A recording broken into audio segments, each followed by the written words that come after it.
kita kembali refleksikan dengan lagu Indonesia Raya tadi bahwa bangunan tanpa jiwa ia adalah mayat, kawan-kawan. Kepolisian tanpa nurani ia adalah binatang, kawan-kawan.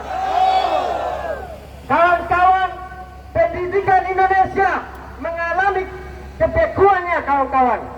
Slogan sekolah rakyat yang hari ini dimainkan oleh Prabowo adalah bentuk kooptasi daripada perjuangan para pendiri bangsa, kawan-kawan.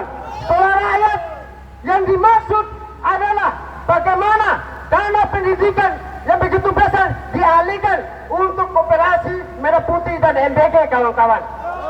Sekolah rakyat seperti apa yang ingin dicanangkan oleh Prabowo? Ketika anak SD meninggal karena tidak mampu membayar tas dan bukunya, kawan-kawan.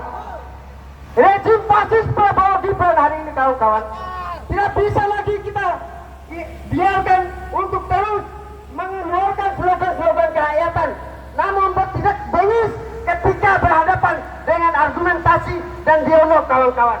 Hari ini adalah contoh, kawan-kawan, bahwa kepala kepolisian, bajingan kepolisian menunjukkan bapaknya menjaga krisis kapitalisme, menjaga krisis fasisme yang tengah dipraktekkan oleh militer keparat yang juga ikut serta membunuh dan mematikan institusi dan narasi pendidikan yang ilmiah serta demokrasi serta mengabdi pada rakyat, kawan-kawan. Hari ini, kawan-kawan, baca kembali undang-undang APBN, kawan-kawan, bahwa anggaran pendidikan untuk menengah maupun untuk kita mahasiswa juga dialihkan untuk mendidik para bajingan ini, kawan-kawan. Apa yang dididik, kawan-kawan? Apa? Siapa yang mau ngaku Pancasila di sini? Ayo kita dapat Pancasila hari ini. Siapa yang mengaku nasionalisme? Ayo kita dapat nasionalisme. Kami mahasiswa, nasionalisme kami tidak digaji seperti kalian, tidak digaji seperti TNI.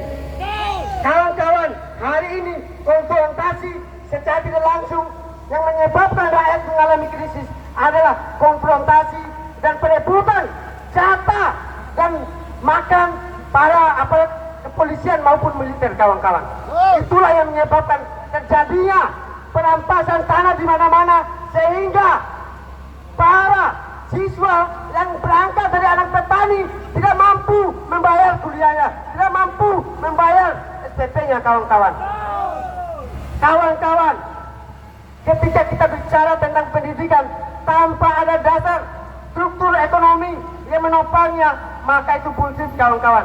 Apa guna bangunan yang begitu tinggi diciptakan kalau di dalamnya mahasiswa diajarkan patuh, diajarkan untuk siap, diajarkan untuk hormat kepada korporasi seperti Aguan, Haji Sam dan lainnya, kawan-kawan.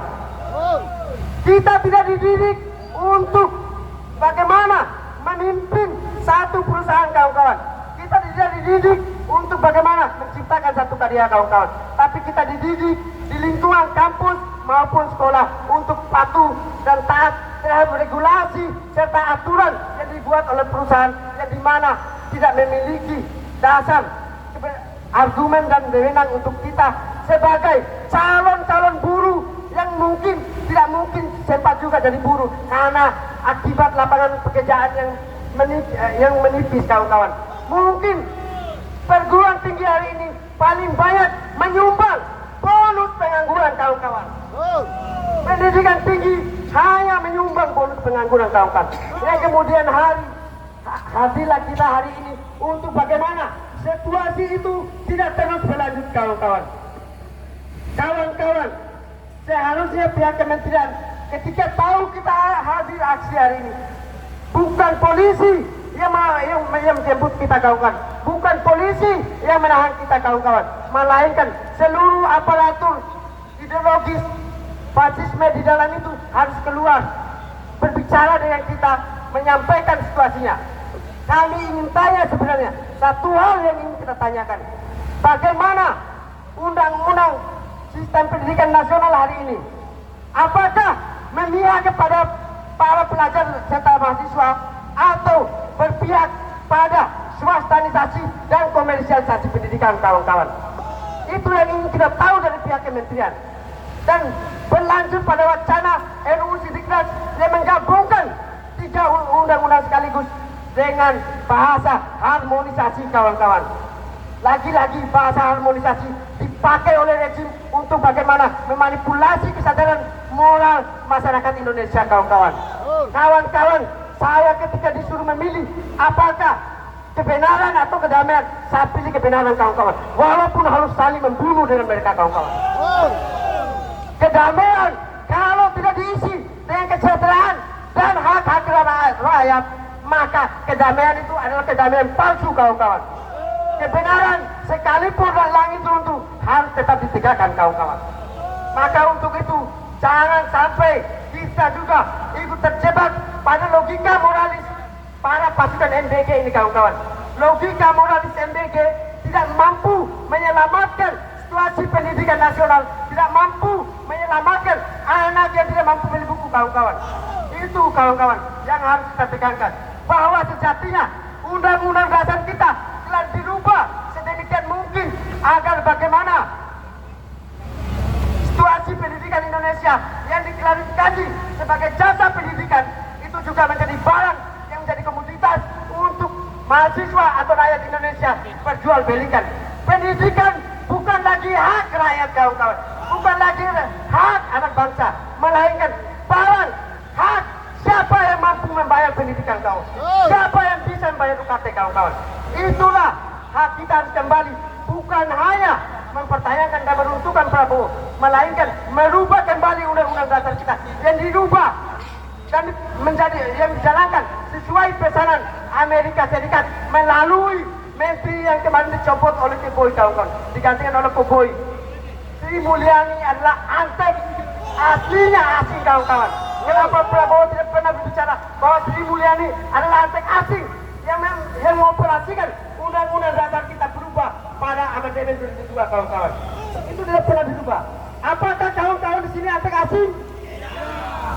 Kawan-kawan, beribu berjuta-juta anggaran miliaran triliunan yang diambil oleh Prabowo terhadap dana hibah asing kawan-kawan. Tapi kita tidak pernah menyebut dia sebagai antek asing. Namun fasisme dan rezim boneka Amerika Prabowo menunjukkan watak strategis ketika ia terlibat di dalam BOP dan membuat perjanjian ART kawan-kawan, di mana para orang tua siswa yang berangkat daripada kelas petani maupun buruh itu dihancurkan struktur ekonominya kawan-kawan. Melalui apa kawan-kawan? Indonesia wajib mengambil impor daripada Amerika Serikat, sehingga hasil-hasil tani anak-anak mahasiswa dan juga para orang tua pelajar itu mengalami kemunduran harga dan terjadilah problem harga panen yang sangat tidak sesuai dengan pengeluaran yang dipanenkan kawan-kawan.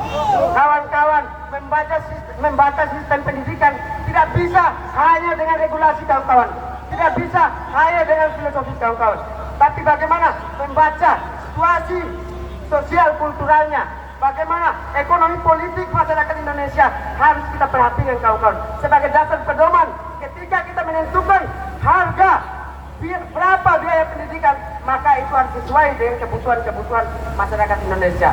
Dan yang terakhir, pendidikan tinggi kita tidak pernah mendidik orang untuk menjadi penkarya kawan-kawan, pencipta kawan-kawan.